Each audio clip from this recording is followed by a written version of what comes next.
if we don't win, I think our country is finished. I do. Former President Donald Trump speaking after his double-digit win over challenger Nikki Haley in New Hampshire. That victory in combination with his blowout win in Iowa convinced Texas Senators Ted Cruz and Cornyn to jump on the Trump train with post-New Hampshire endorsements.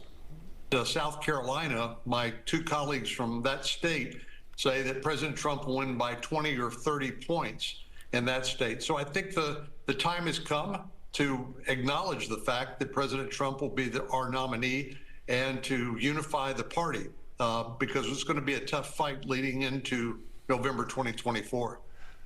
Panel, former South Carolina Governor Nikki Haley is remaining in the fight with the hope of engineering a long shot upset in her home state.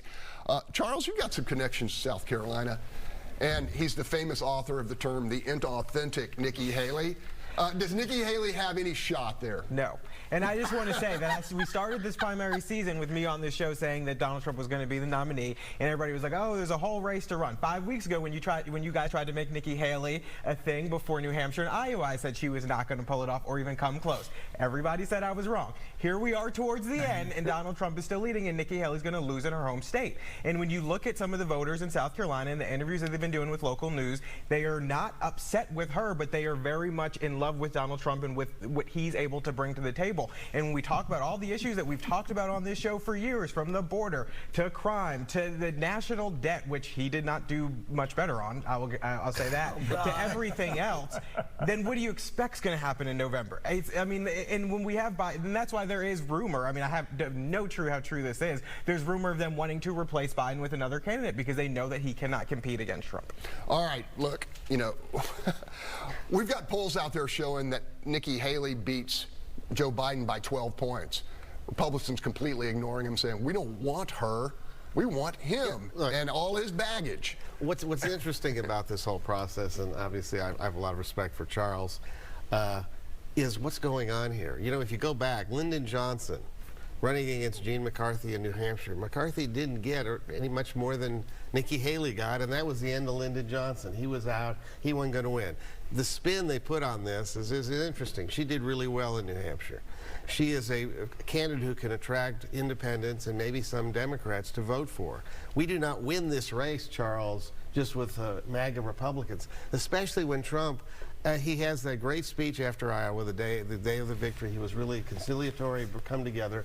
And then he has that dumb speech in New Hampshire where he calls her names, attracts her dress, and then says anyone who's going to give Nikki money after this day is out of the MAGA movement. Well, you know what, Charles? If that's the attitude of Trump, and I think he's kind of losing it too, is we lose. He won 8 years ago with that same messaging. What do you mean? Yeah, but then after 4 years, they said, oh, hell, we drunk the wrong Kool-Aid. Oh, we don't want that no more. So, no, don't say that. Yeah, he did, because they didn't know what he was going to do. But when they saw what he was going to do, I'm telling you, I had friends who counted ballots in Fort Bend.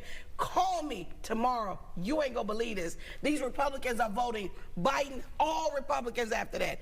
If those Republicans had voted Democrats under that, you would have had different, the nails guy wouldn't have won. But they were like, I'm done with him.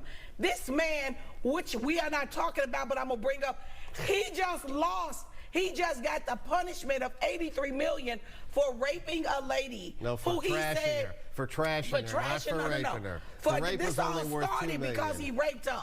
Okay, and then his lawyer said, well, he made her famous because that happened to her, that trauma, and that justified. And then he's still bashing the lady at the hearing. Is this the damn fool that we won't lead this country? Hell no. Hey, all right, I got something for Bill, real quick. Let's assume that 20 to 30% of Republicans don't vote for Trump. Do they vote for Biden, or do they sit this one out? They just don't vote. Third party. Well, look, independents always decide these races. I mean, you know, we've got almost half the country are independents now, and they decide every single election. And so the question is, how are they going to break? And I thought it was interesting, Senator Cornyn said he wants to unify the Republican Party. I'm not even sure Trump does that. And so if you can't even unify your party, then, you know, like a lot of it depends on factors that we don't know. I think Gary mentioned in the break, a terrorist attack, somebody coming across the border might swing it the other direction. But right now, my sense is that independents are probably going to break towards Biden just because Trump's conduct seems to be worse and worse and worse by the day, and it just personally turns people off. You know. I think he's now got some mental issues too. We need to test both Biden and Trump for their mental capacity, because they both should be disqualified. It was dementia versus demented. I'll back that move.